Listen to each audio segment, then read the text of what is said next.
Okay, everybody pretend they're 7 years old. This is my dog, Puppy. She is 17 years old now. That's 120 in dog years, speaking of senior care. She's mostly blind and deaf, has trouble breathing from years of smoking, and has a sports injury to her knee. I'm 76, partly deaf, have double vision, and my wife died many years ago. My friends are not always with me, and I travel a lot, so I am often lonely. And Puppy and I take care of each other. I provide her with a good home, and she loves me back, and I'm not lonely. By helping each other, we have become the best of friends. Man's best friend. The best kinds of help are those in which we help each other. And a good way to do that is to help someone who will help you back. Or maybe even pay it forward. In that way, people feel good about helping others. So, just what is help? Is giving somebody candy helpful? What about a drink of water? What's the difference? Do we need candy? Oh no. What about water and food if someone is hungry and thirsty? Oh yeah. So providing what is needed is helpful, and providing candy is not helping unless your aim is to make someone fat or the dentist rich. So the best way to help is to give the kind of help that is needed. People need food, water, clothes, shelter, medicine, even education. Yeah, I know, school. They need school. People are very grateful when they are receiving things that they need. If you give money, they just might spend it on what they want, like candy. But instead, if you give them what they need, you will have a lot more success. If you help a friend fix his bicycle, don't give him money, or he might just buy candy and still have a broken bicycle. That's not helpful. So a simple way to begin to help is by smiling and being kind. When someone smiles at you, how does that make you feel? Good, right? So smile at others and make them feel good, and that will make them smile back at you, and you will feel good. You will know you have helped, and that will make their day brighter. But then go and ask, how are you? Or is everything all right? What's wrong? Keep checking back on them, and you will soon have a new friend. Now, there's a Bible story of a man who was attacked and robbed and left to die on the side of the road. People walked by and didn't want to take time to help him. They were in a hurry. But there was this foreigner, let's call him Sam, because he was from another country named Samaria. And he stopped and took time to help him to a hospital, and there he left him in the doctor's care. He paid the doctor for whatever expenses were needed, and knowing that he would be taken care of, Sam went on his way. The story in the Bible ends at that point. So why did Sam stop? Why did he help? It cost him time and money. We think the man recovered. So did the Samaritan get anything back from that man? Do you think that injured man went to Samaria and paid Sam back for saving his life? Remember, they didn't have cars and trains in those days. Well, probably not. But we don't know. But I am sure that Samaritan was feeling good for helping that man. He saved someone's life, after all, and that in itself would make anyone feel good. So even if that injured man didn't know the man's name or address to repay him, I'm sure that injured man will always remember his kindness and would be kind and helpful to others as a result. But the Samaritan missed the point. He missed a golden opportunity to really help. How much better would it have been if Sam had come back and checked up on the victim, and they became fast friends forever. Others could then see how we could win friends with people who are different from us, and even with those from different countries. And so they would want to help too. And with this, more and more people might become helpers of those in need. And that would bring more peace and happiness throughout the land. Well, that's what happened to me. Sam I am not. I helped a poor little girl named Uma in a far-off country named Nepal. She didn't have a father and she wanted to go to school, but each year I returned to Nepal after putting her in school and visited her and paid for another year of school. She calls me father, and we write each other emails every month. Well, today she is a nurse and is helping sick people in a hospital in another far-off country. And what's more, she is even a mommy herself. I guess that makes me a grandpa. And so I came to this church 5 years ago and told the story about Uma right here at this church. And many of you wanted to help other poor but smart kids like Uma go to school over there and become sponsors as well. Maybe some of them are your parents or grandparents. Are any of these good Samaritans here today? Can you please stand up? Oh, being a good Samaritan is a humbling experience, and people are shy. Okay, well, that's impressive. Thank you.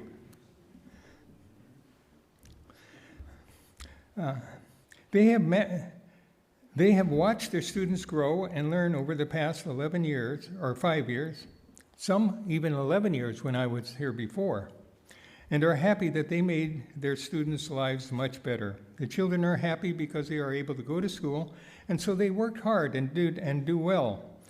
So helping like this benefits everyone involved. So the lesson is, take a drink of water. Helping others makes everyone happy and wins friends. And it all starts with a smile. Thank you.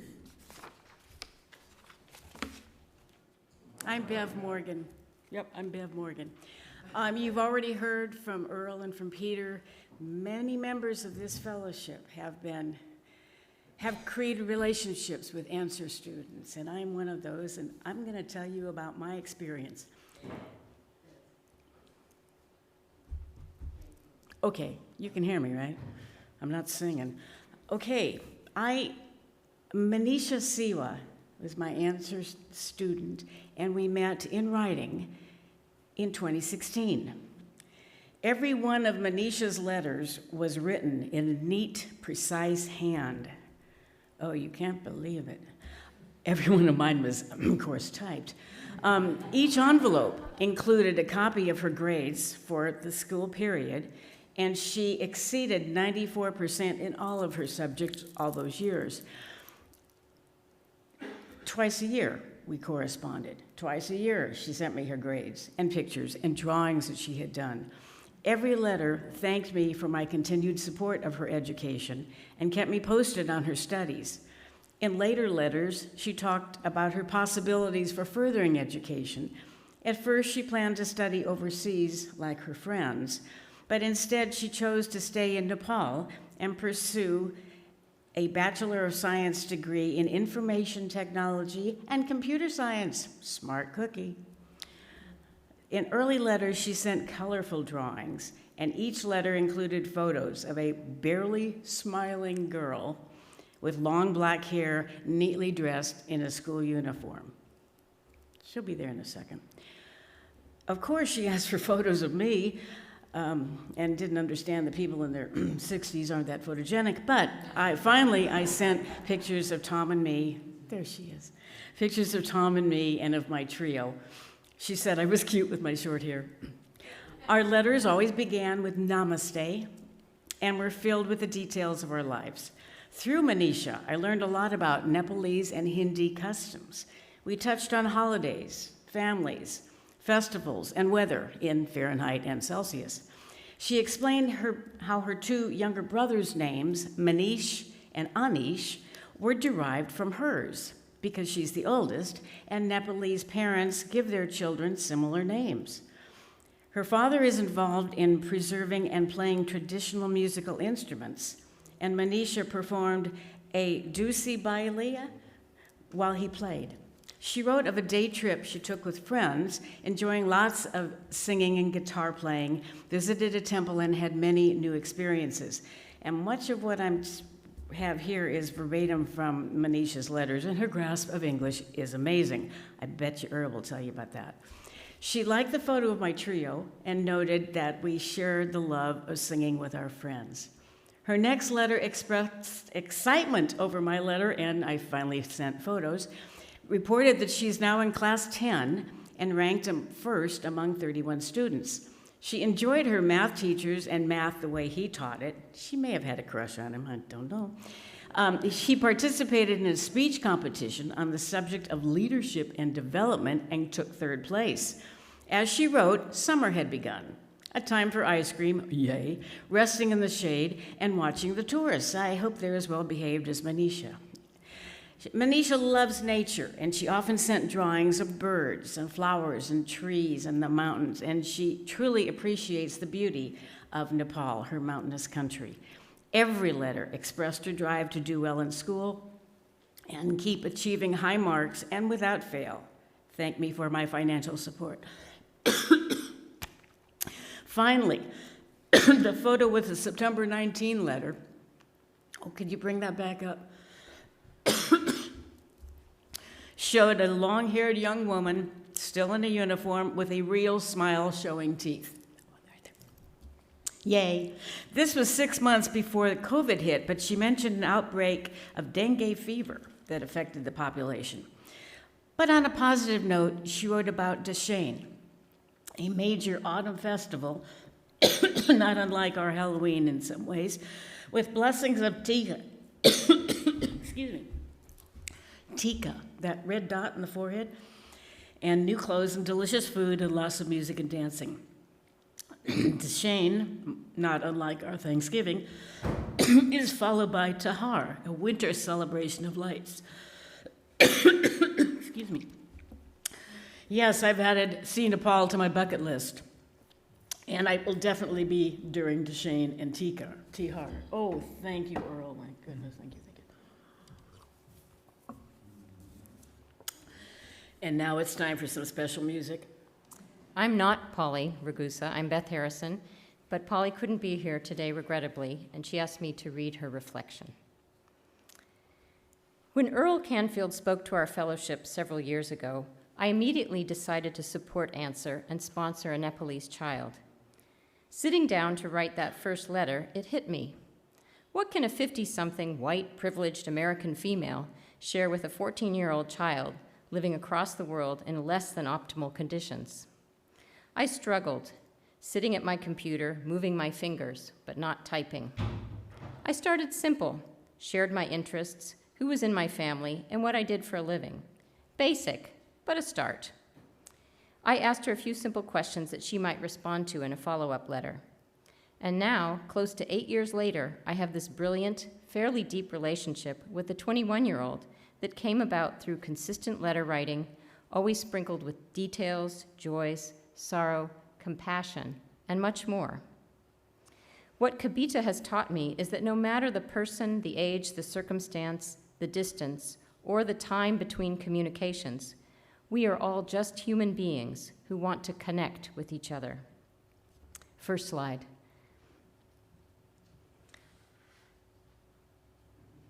A little about Kabita Karki. She was born and has lived her entire life in a small village in the 2nd district of Nepal, Bagmati, 6 hours southeast of Kathmandu. Kabita is an only child, and her father passed away when she was a little girl. Her mother and grandmother are the most important people in her life. She has the most beautiful dark eyes and dark, thick, long hair that was often in braids as a child and now flows down her back as a young woman.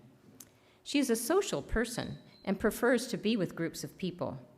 Like many Nepalese, she dresses with pizzazz and color. There's nothing drab about her or her fellow comrades.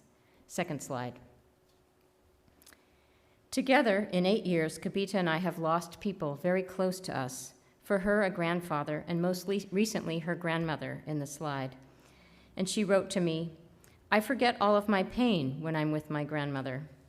She stated such a simple and profound quality of her grandmother. It touched me deeply. I shared that I lost my father and best friend from college. We have also suffered physical pain and injury during our time together.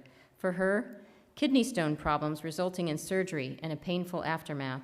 And for me, no comment here. With her advancing age, she opened up more about politics and the very challenging issues in Nepal. Without embarrassment, but with some details and opinion. In turn, I shared my perspective of our divisive political landscape and a myriad of other national issues. We wrote about our friends and why they are important to us, and we wrote about national holidays and traditions. Polly's version of Dashain is it's the 4th of July for Nepal. And I have learned, boy, do they celebrate. In her letters, Kabita has shared some very touching words. "You have always been my inspiration and emotional strength. Thank you for sharing your experience with me. I will follow my heart, your guidance, and I will work harder for greater achievements in my life." Kabita is now in her 2nd year of college, pursuing a bachelor's of business. She works in the Answer office, and I've been told she's doing a great job. Her career goal is to work for the government in the Public Service Commission, and she recognizes the challenge of securing one of a few positions out of hundreds of applicants. Yet she is determined to achieve a role. She would also like to help children and has shared, quote, "Simply, I want to be an independent and educated person and help people who are not getting quality education, help people to help people like me when it was so difficult." In her most recent letter, Kabita wrote, "I like the way you care for me like my mother does. I feel like you are a part of my family. I feel like she is part of mine. And what more is there to say?" Thank you. Let me begin by thanking Beth and Peter, Jean, Bev, Polly, in absentia, and all the people here who have made my coming here possible and easy and fun. I also want to apologize. As a UU mendicant, I also get my wires crossed, and I shorted you on the title that's on the program. It's Think Globally, Act Locally, ? The Science of Giving. Well, there is a book by Bill Bryson called A Short History of Nearly Everything. I've never read it. I never had to. As I had already read about nearly everything. I have a simple formula about reading. Read nonfiction because truth is stranger than fiction. And if you want a good novel and are short on time, catch it on the silver screen. So you can see I'm a pretty boring guy, and that's why I need a dog, man's best friend, puppy. Puppies taught me a lot about giving and helping. Now, about the science of giving, it has been studied by scientists who have examined the psychological, social, and biological factors behind giving. Over 350 studies and meta-studies conducted since 1971 on generosity and giving have been reviewed. Neuropsychological research shows that donating to charity activates neural activity in areas of the brain that are linked to reward processing, which are the same areas that are activated by pleasures like eating and, yes, sex. Giving is a powerful pathway for creating more personal joy and improving overall health. Wow, personal joy, improving health, pleasures like eating and sex. Yeah, sex. It seems that from a scientific vantage, Giving is a panacea. Yes, but don't be deceived. These advantages are a byproduct.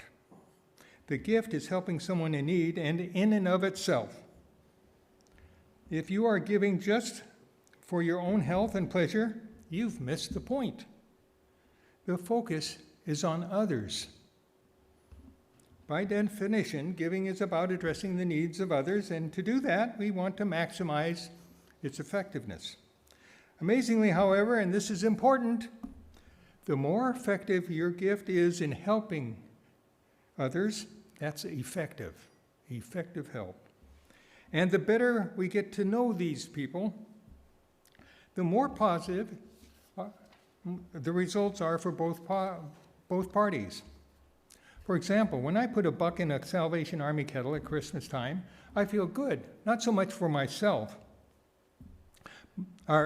nor for helping others in need, because I don't even know them. But I feel like I am rewarding that poor, cold stiff who has volunteered to ring bells on their behalf. However, if he works with or for the Salvation Army, he probably knows some of those in need of help. And I think I set up a cascade effect of local giving, and my buck made him feel good, knowing that standing there in the cold, he has helped his friends. Realize that giving is an acknowledgement of our common humanity, respecting the inherent worth and dignity of others. Where have I heard that? In fact, all 7 or 8 UU principles refer to our actions. Yes, actions. Our behavior, not so much our thoughts or intentions. Thinking, whether local or global, may be filled with good intentions.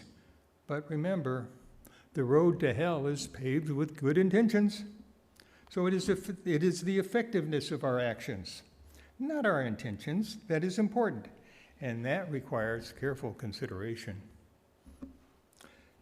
If we reflect on humans as social beings, then helping each other, giving of ourselves, is our raison d'etre, our whole reason for being.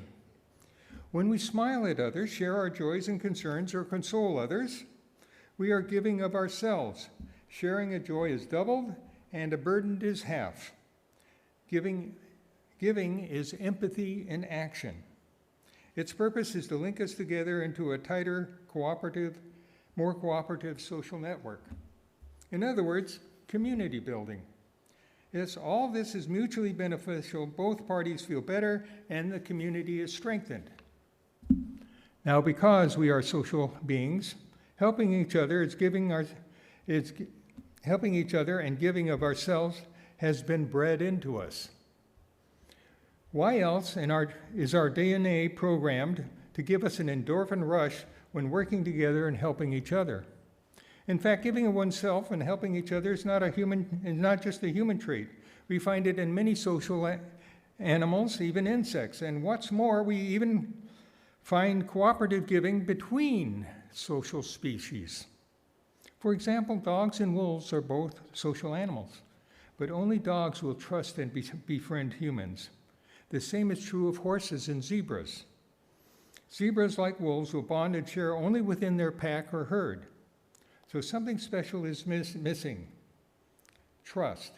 The ability to trust others different from ourselves. In a recent 60-minute interview, our episode, it was reported that a cluster of genes has now been discovered related to socialization in the dog genome. The dog again. On canine chromosome 6. And this is not found in wolves. But instead, it is found in humans on chromosome 7.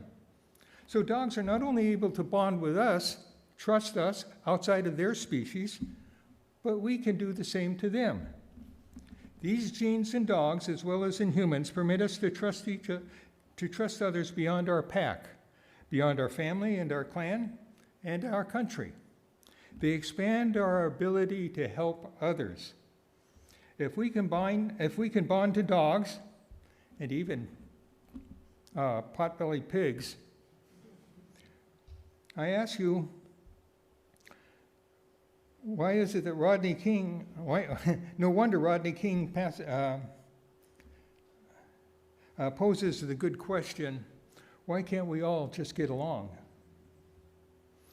Also mentioned in the 60-minute story is the rare human disorder called the Williams or Williams-Burroughs syndrome, which has been traced to these very genes on chromosome 7. But they are aberrant and making one overly friendly and trusting and outgoing. These people love helping others and making others feel good. They are described as party animals, and on the one hand, but also trusting and gullible to a fault on the other hand, but which makes them very vulnerable and exploitable. Again, despite our speciation, dogs and humans share these critical genes which allow us to bond and reciprocally help and trust each other. It's unconditional love and trust, and does not feed back into sibling or hierarchical rivalry or even on to sex. This mutual giving relationship, even between species, is similarly health restoring, which is why dogs are especially effective as support and service animals, addressing loneliness and anxiety and post-traumatic stress. Temple Grandin, the gifted if autistic animal behavioralist, points out that a pet dog needs to have a justification for its own being, its own raison d'etre, either as a companion, a watchdog, a service dog. If not, they may become listless and die prematurely. And it's the same for people.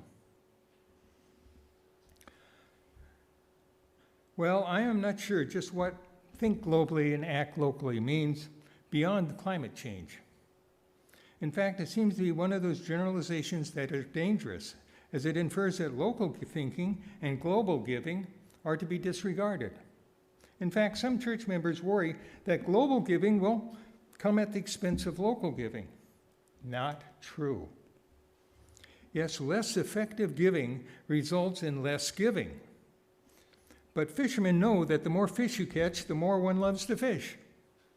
If global giving is effective, it actually enhances local giving.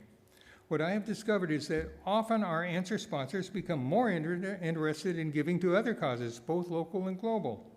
And those who become answer sponsors, most are already active in other philanthropic causes. So it works both ways. Slide 2. At East Shore Unitarian Church near Seattle, those active in partner churches, be it in Transylvania or India, are also active in Answer, and vice versa. Here's a slide of them visiting their students in Nepal after visiting the Khasi Hills in India. Yes, effective giving augments all giving.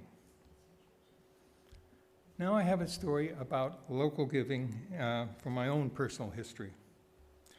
More than 35, maybe 40 years ago, a young man named Brian, while in recovery, was driving a Salvation Army van down our street, and he saw me hauling a loaded wheelbarrow up my front steps.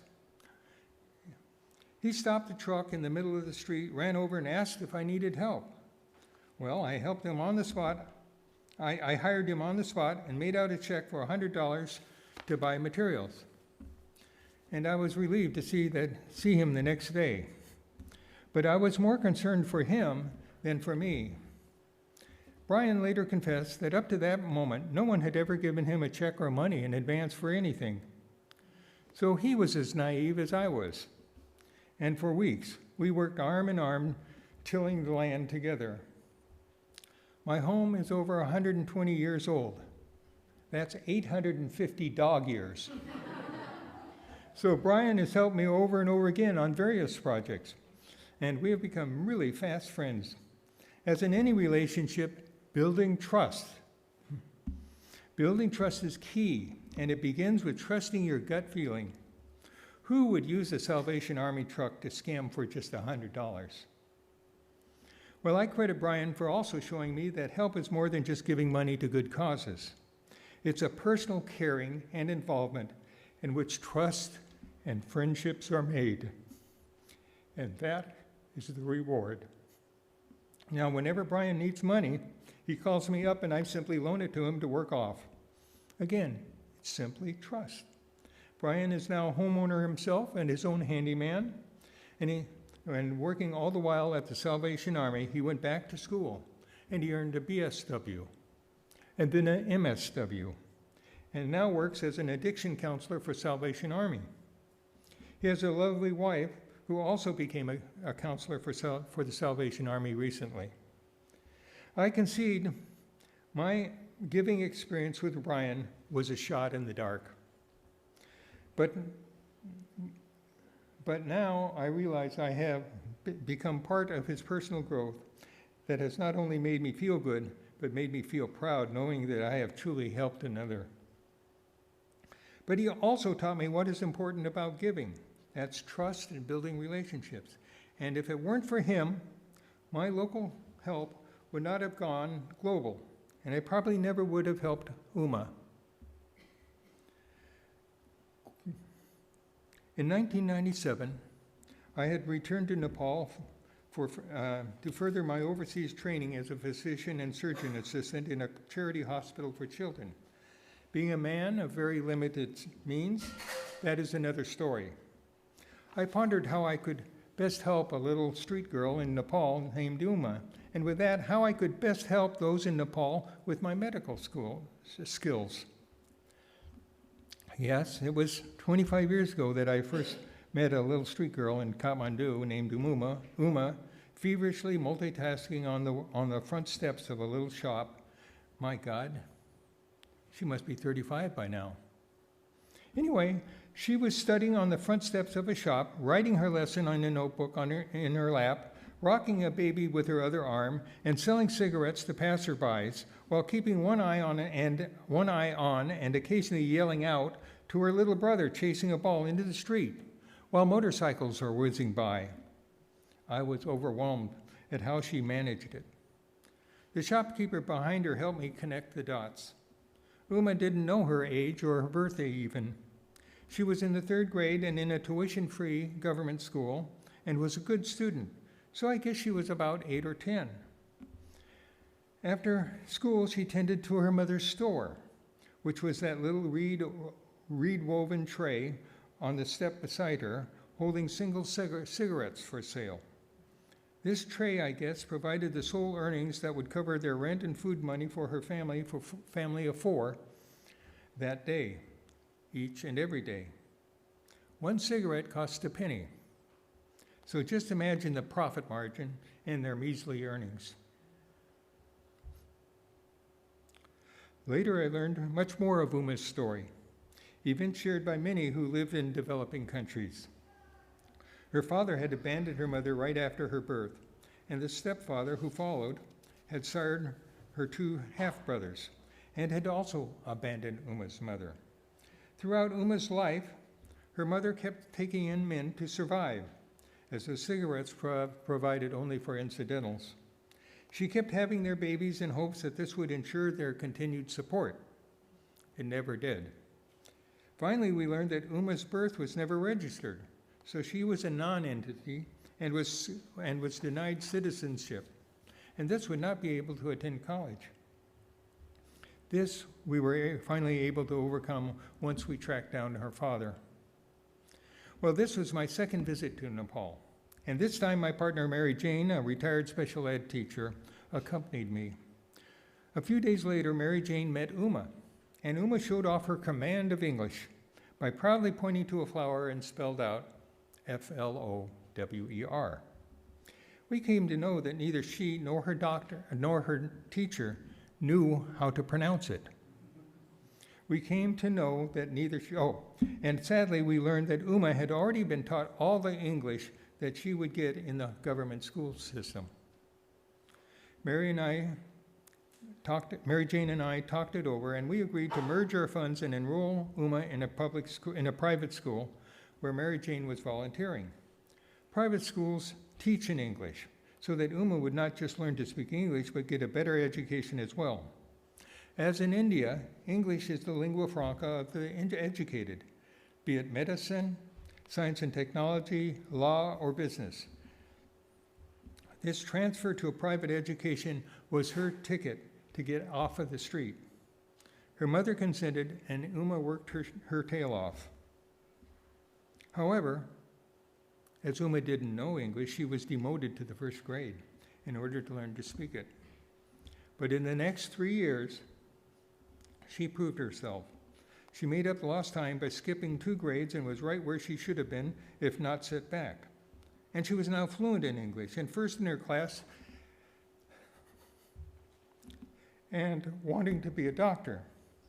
Well, today she is married and now a mother and a degreed nurse practicing in Dubai, making $50,000 a year in order to support her elderly mother and in-laws. Slide on Uma? Yes. Nurses make under $2,000 per year in Nepal, which is why she left and one reason Americans go to Mexico and India for their medical care. I had come to Nepal to help in a children's charity hospital, but Mary Jane pointed out that unlike education, this did nothing beyond restoring their health. Healing people only to return to their villages to get sick again was simply a revolving door of relief aid. It did nothing to improve or even retain their health status.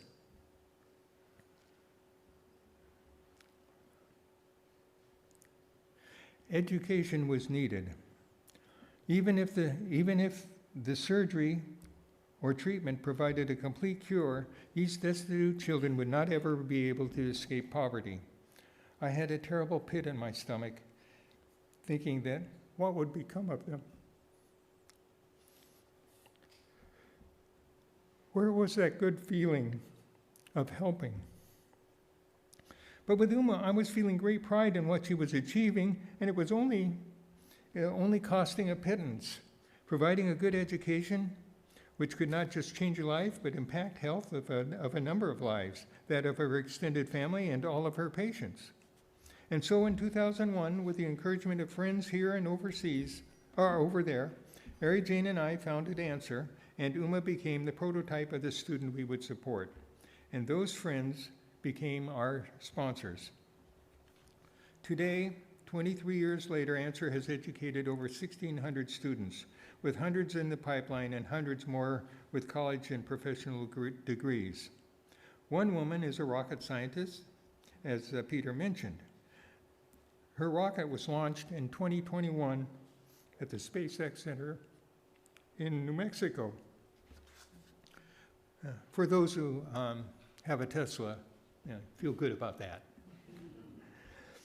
We have 2 young women who have scored the highest marks in the nation in business and law and were awarded gold medals by the Prime Minister and the President of Nepal. But GPA ain't everything. To address gender inequities, we take 3 times as many girls as boys. 24 of our women are now lawyers or law students who are out to decimate the gender divide in their profession and society as a whole. But even our young men have become strong advocates for women's rights, and together with their Answer sisters are helping overturn the caste system with their high marks and professional careers. Although Answer is well known in Nepal for its effectiveness and affordability, we aren't listed on Charity Navigator. Why? Because our budget is too piddling to qualify. How so? For one thing, our board fundraises to cover all the administrative costs, while the sponsor only needs to cover the school costs. So it makes it 100% cost effective for the sponsor. Secondly, many of our college students win scholarships and tuition deductions, and these savings are averaged out over all of our students' tuitions. Third, and in order to make it even more affordable, all my work, travel, and expenses here and abroad have from the beginning been pro bono, shaving 6 digits off of costs. Finally, our staff is entirely run by our own students and graduates, not foreign expats who are paid Western scale salaries. This also gives many of our students needed on-the-job training, experience and earnings while in school and expands their resume upon graduation. For what a private school costs here, you can send 50 kids to a private school in Nepal with Answer. But consider educating just one student for an initial 3 years and see if this doesn't enrich your life as well as theirs. Because of the pandemic, there's a wide selection of students now who have been waiting months for help with their schooling. Brian taught me about local giving. Uma taught me about global giving, and today I am proud of Uma and Brian as they are of themselves. In a way, they are as much a part of my legacy as my own daughter and grandchildren. So when it comes to local versus global giving, they are in today's world inexorably linked. To sum up, number one, make sure your gift is effective. Number two, do better than the Good Samaritan. Come to personally know who you are helping. Even befriending them, it will bring you both together and make it more fulfilling for both of you. Number three, something should be in it for you. Joy, fun, fulfillment, making friends, learning. Number four, your gift may include money, but giving of yourself has to be the primary component of giving. As with the Velveteen Rabbit, effective giving of ourselves, be it local or global, is our path to wholeness and self-actualization. And finally, Answer makes it easy. How hard is it to read and write 2 letters a year? And it's very affordable, around $500 a year, to sponsor a child. We even make it easy and affordable to come to Nepal and meet your student and family if you want to go all out. So if you're interested in any of these, please see me in the social hall after the display. Well, with due respect to Bill Bryson, I believe I have covered the universe and just about everything in it. Watch out for black holes. Thank you.